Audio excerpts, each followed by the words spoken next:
Assalamualaikum warahmatullahi wabarakatuh.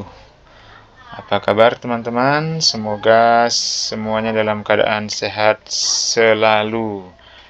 Ya, kembali lagi pada channel kami.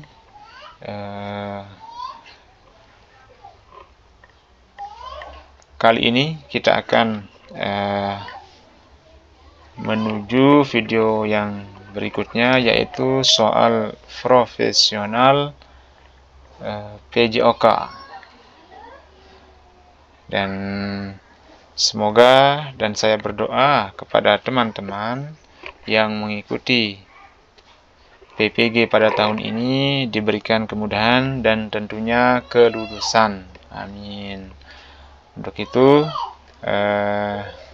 persiapkan diri kita masing-masing dengan semaksimal mungkin. Ya, kali ini soalnya profesional dan ini hanya untuk menambah referensi kita ya dalam mempersiapkan UP PPG tahun ini. Dan semoga apa yang ditampilkan pada video ini adalah 1, 2, 3 dan seterusnya yang mendekati daripada soal yang ditampilkan ya. Kita langsung saja menuju soal, tapi sebelum itu mari kita berdoa semoga video ini ada manfaatnya bagi kita semua. Ya, kita langsung saja kepada soal. Peningkatan ukuran tubuh seperti bertambahnya tinggi dan berat badan sebagai hasil penyempurnaan bagian-bagian tubuh merupakan proses A. Pertumbuhan, B. Perkembangan, C. Kematangan, D. Penuaan, dan E. Emosional. Jawabannya A. Ya, pertumbuhan. Jelas di sini peningkatan ukuran tubuh seperti bertambahnya tinggi dan berat badan. Gampang soalnya. Ini penjelasannya. Ini perbedaan antara pertumbuhan dan perkembangan. Bisa di screenshot sebagai referensi buat kita semua. Nomor 2, peningkatan kapasitas fungsi dan kemampuan kerja organ-organ tubuh seperti kerja sistem peredaran darah, pernapasan, dan lain sebagainya merupakan ciri khas dari A. Pertumbuhan, B. Perkembangan, C. Kematangan, D. Penuaan, dan E. Emosional. Jawabannya iya, perkembangan ya. Penjelasannya sama, kita bisa melihat secara langsung supaya lebih jelas dan detail.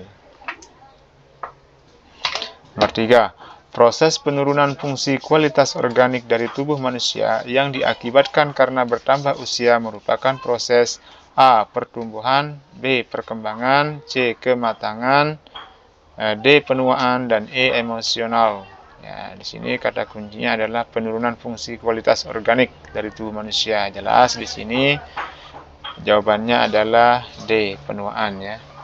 Kalau pertumbuhan sudah tadi nomor 1 dan nomor 2 mengenai perkembangan. Dan berikutnya ini adalah penuaan. Ini contohnya. Penjelasannya sama. Anak yang memiliki kecenderungan unggul dan mampu dalam memanipulasi objek dan senang serta terampil dalam latihan-latihan fisik, ini merupakan cerminan anak memiliki dominan kecerdasan. A. Kecerdasan verbal, B. Kecerdasan matematika atau logical mathematical, C. Kecerdasan spasial atau visual, D. Kecerdasan tubuh kinestetik, bodily and kinesthetic, E. Kecerdasan musik atau musikal. Jawabannya ya, D. Kecerdasan tubuh kinestetik, bodily and kinesthetic. Menurut Howard Gardner mulai menggagas teori multiple intelligences, kecerdasan jamak ya, dengan menulis buku yang berjudul Frames of Mind pada tahun 1983. Membagi 8 ya, kecerdasan manusia. Berikutnya, proses pengoperasian ilmu yang normatif. Proses sosialisasi anak yang terarah akan memberikan warna kehidupan anak di dalam masyarakat dan kehidupan mereka di masa yang akan datang. Merupakan ciri yang mempengaruhi perkembangan sosial anak dari faktor A. Keluarga, B. Kematangan anak, C. Status ekonomi keluarga, D. Pendidikan, dan E. Kemampuan mental. Jawabannya ya, pendidikan ya. Di sini kata kuncinya adalah ilmu yang normatif. Proses sosialisasi anak yang terarah. Kata kuncinya di situ. Faktor-faktor yang mempengaruhi perkembangan sosial anak dan remaja adalah kecuali A. Pola hidup keluarga, B. Kematangan anak, C. Status ekonomi keluarga, D. Tingkat pendidikan, dan E. Keterampilan gerak. Jawabannya E. Keterampilan gerak ya. Di sini kecuali ya, kecuali. Jadi yang paling tepat di sini adalah keterampilan gerak. Oke. Interaksi sosial akan dapat memudahkan perkembangan anak sesuai dengan teori Vygotsky yang menggambarkan adanya daerah perkembangan proksimal atau Zone of Proximal Development (ZPD) yang berarti A. Anak sudah memiliki kemampuan yang mendasar, B. Anak dalam pengembangan potensinya perlu bantuan ahli atau teman yang lebih tahu, C. Anak dalam pengembangan potensi sudah dibawa sejak lahir, D. Interaksi sosial perlu direncanakan dalam pengembangan potensi anak, dan E. Pembelajaran yang mensyaratkan keterlibatan peserta didik. Perkembangan proksimal atau Zone of Proximal Development ya, yang berarti jawabannya ya, jawabannya B. Anak dalam pengembangan potensinya perlu bantuan ahli atau teman yang lebih tahu ya. Zone of Proximal Development. Mudah-mudahan nanti keluar soal yang ini ya. Oke, lanjut. Proses pendidikan yang bertujuan mengembangkan kepribadian, pola pergaulan, dan bagaimana norma dalam menempatkan diri terhadap lingkungan yang lebih luas. Lebih dominan dipengaruhi oleh A. Pendidikan keluarga, B. Pendidikan formal, C. Pendidikan dan latihan di klub olahraga, dan D. Pendidikan di masyarakat, E. Pemusatan latihan olahraga.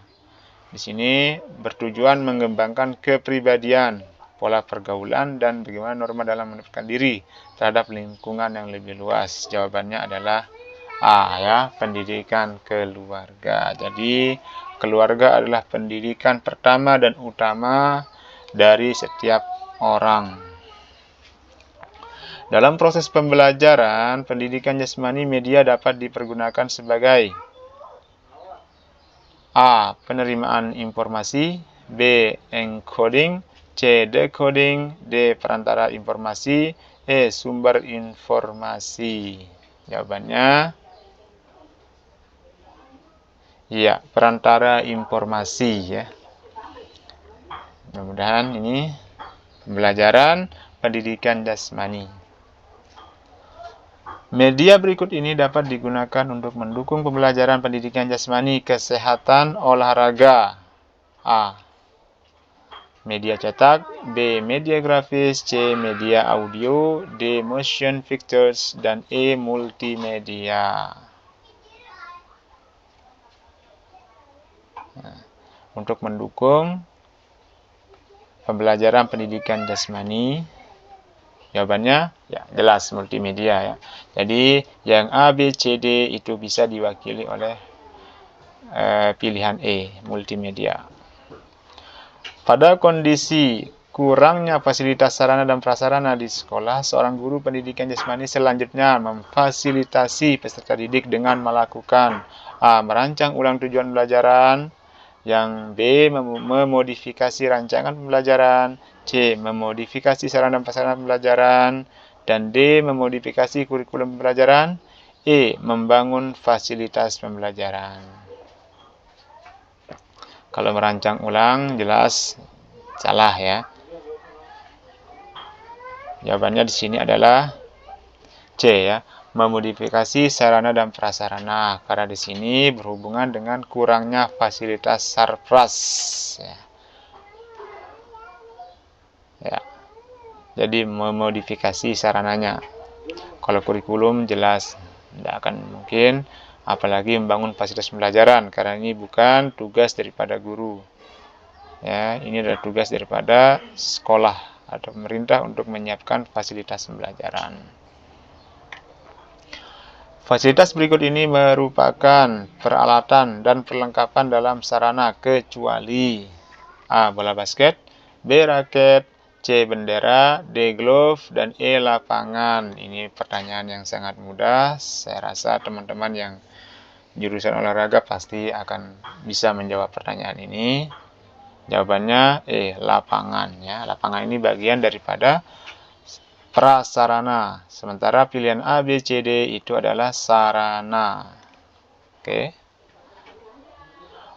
Penggunaan teknologi dalam pembelajaran pendidikan jasmani dengan tujuan untuk meningkatkan kreativitas merupakan bagian dari A. Revolusi pembelajaran, B. Revolusi teknologi, C. Revolusi industri, D. Kemajuan iptek, dan E. Ketersediaan fasilitas.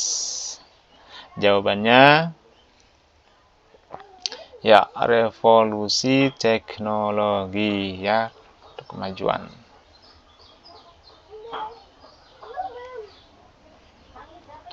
Mengeksplorasi teknik dasar dalam basket mulai dari posisi tubuh, gerakan kaki, tangan, kontrol bola, dan posisinya di lapangan menggunakan teknologi dapat menghasilkan pembelajaran yang lebih A. Efektif dan efisien, B. Bermanfaat dan mudah dimengerti, C. Problem based learning, D. Menyenangkan dan informatif, E. Eksploratif dan interaktif. Jawabannya ya, eksploratif dan interaktif. Oke, next.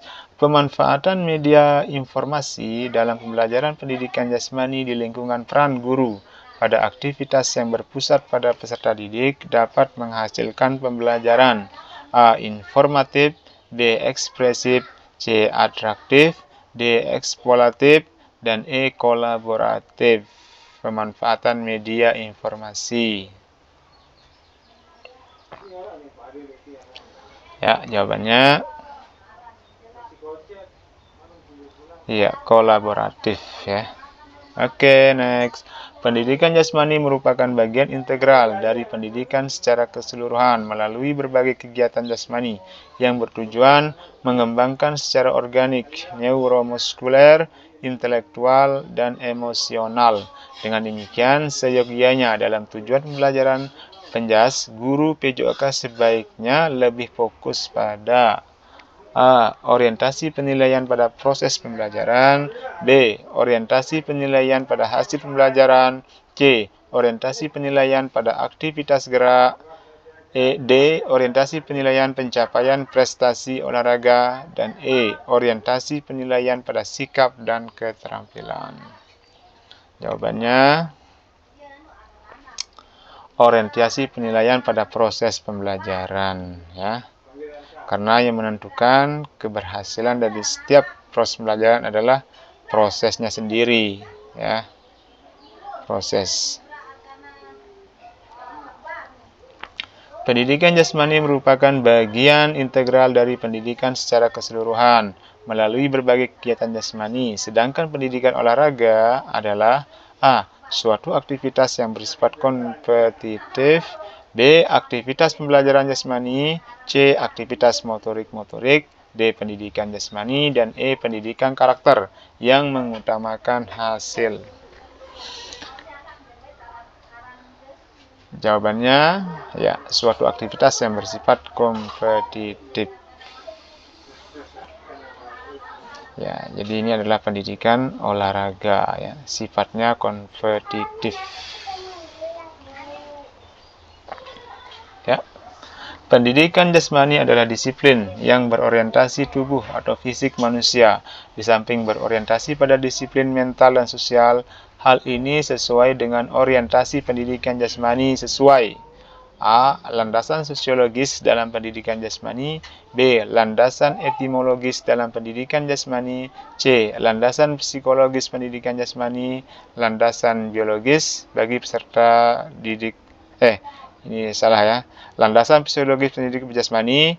Yang D. Landasan biologis bagi pendidikan jasmani. Dan D. Landasan emosional bagi pendidikan jasmani. Jawabannya di sini D ya. Landasan biologis bagi pendidikan jasmani ya.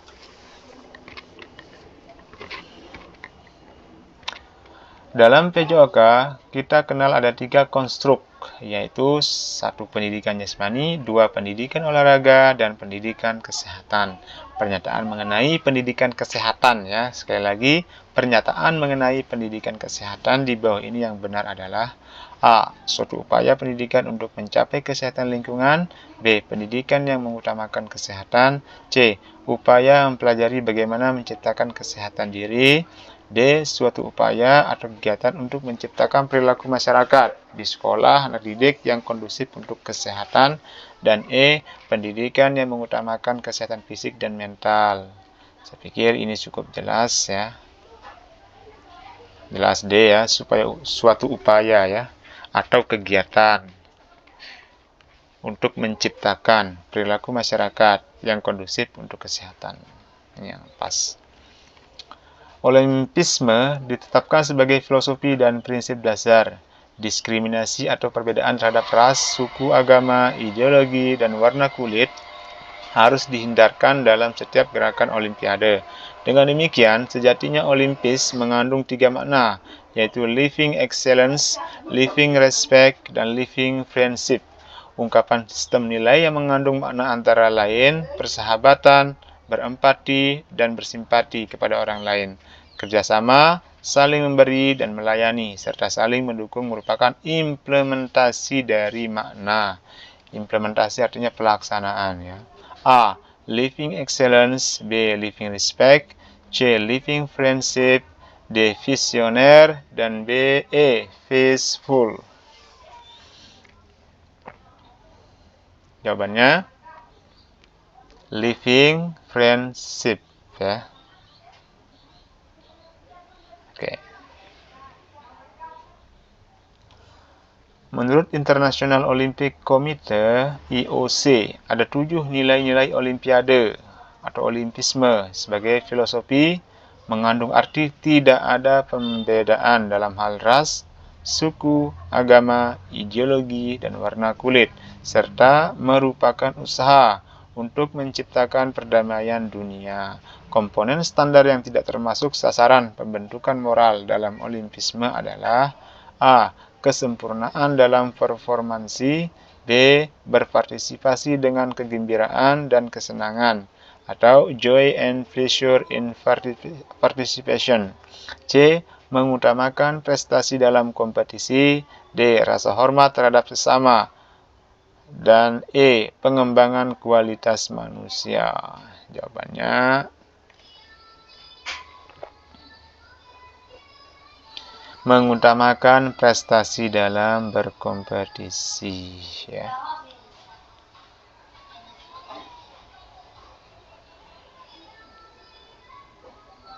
Ini seharusnya kecuali. Pertanyaannya di sini kecuali ya. Standar yang tidak termasuk sasaran. Kecuali artinya komponen yang standar yang tidak termasuk sasaran pembentukan moral. C jawabannya ya.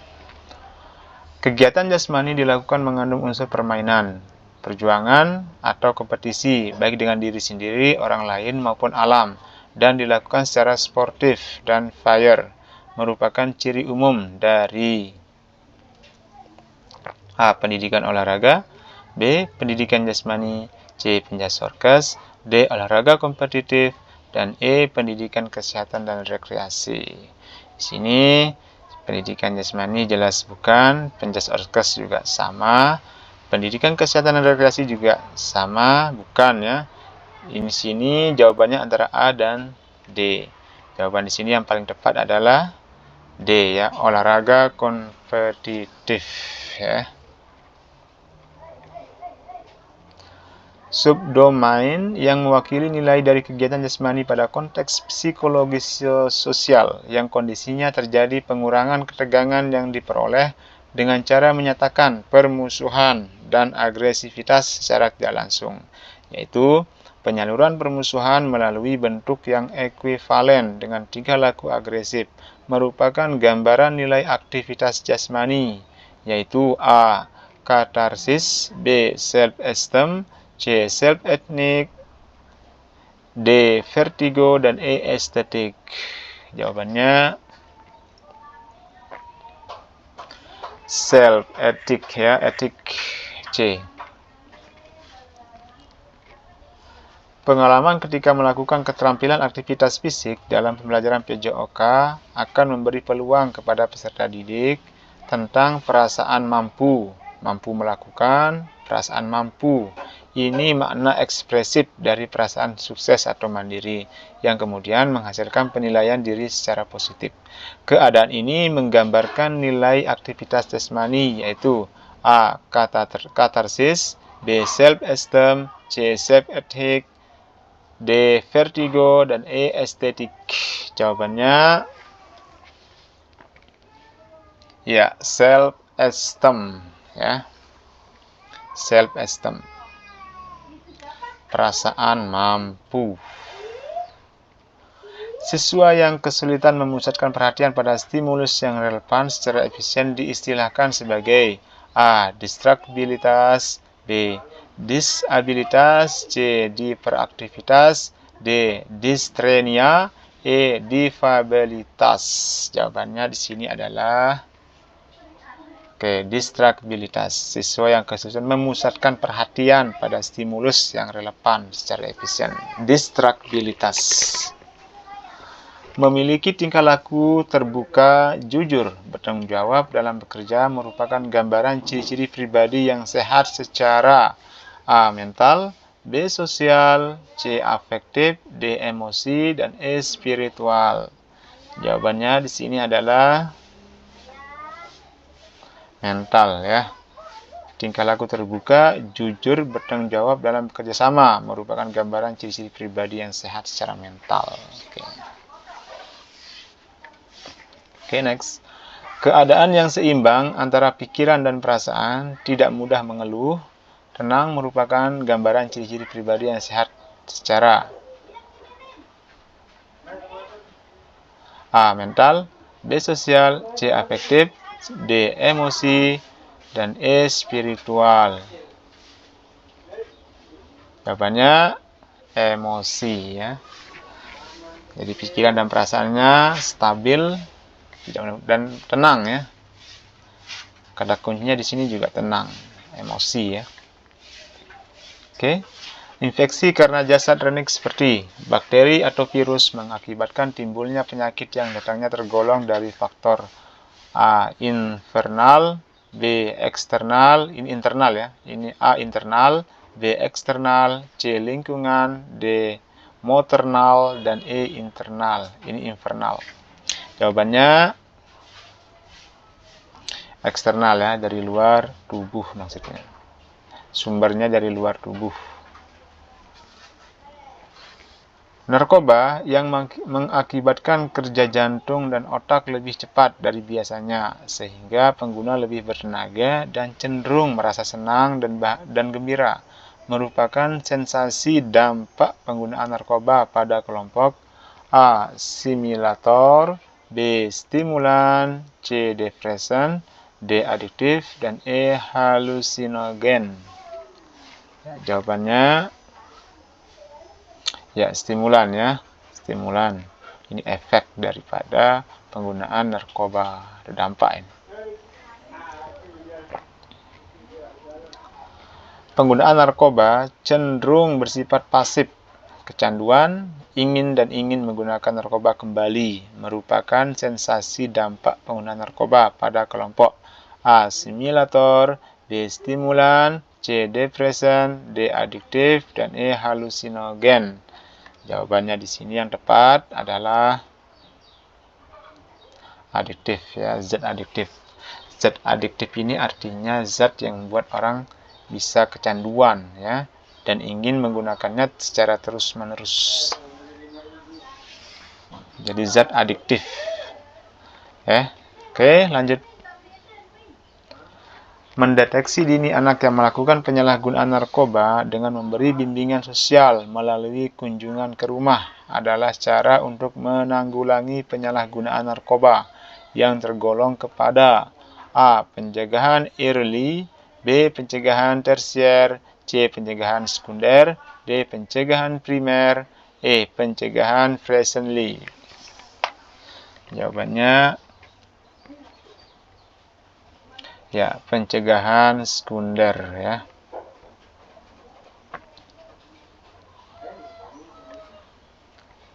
Oke, next. Memberi bimbingan sosial, konseling kepada pengguna narkoba beserta keluarganya sehingga tercipta lingkungan kondusif baginya untuk tidak kembali sebagai pengguna adalah cara untuk menanggulangi penyalahgunaan narkoba yang tergolong kepada A. Pencegahan early, B. Pencegahan tersier, C. Pencegahan sekunder, D. Pencegahan primer, dan E. Pencegahan presently. Memberi bimbingan sosial dan konseling kepada pengguna narkoba, berarti sudah kena narkoba deh. Jadi jawabannya di sini adalah tersier ya, tambahan. Biomekanika yang mempelajari desain peralatan yang digunakan dalam olahraga, misalnya desain raket tenis, bulu tangkis, sepatu atletik, bola, pakaian, sepeda balap, peralatan golf, dan lain-lain disebut A. Developmental biomechanics, B. Biomechanics of exercise, C. Equipment design, D. Rehabilitation mechanic, C. E. Sport biomechanic. Jawabannya adalah ya, equipment design ya, desain. Oke, berikutnya. Biomekanika yang mempelajari usaha-usaha untuk meningkatkan keuntungan yang diperoleh dari latihan dan mengurangi kemungkinan terjadinya cedera adalah A. Developmental biomechanic, B. Biomechanic of exercise, C. Equipment design, D. Rehabilitation mechanic, E. Sport biomechanic. Jawabannya di sini adalah iya, biomechanic of exercise. Ya, demikian soal dari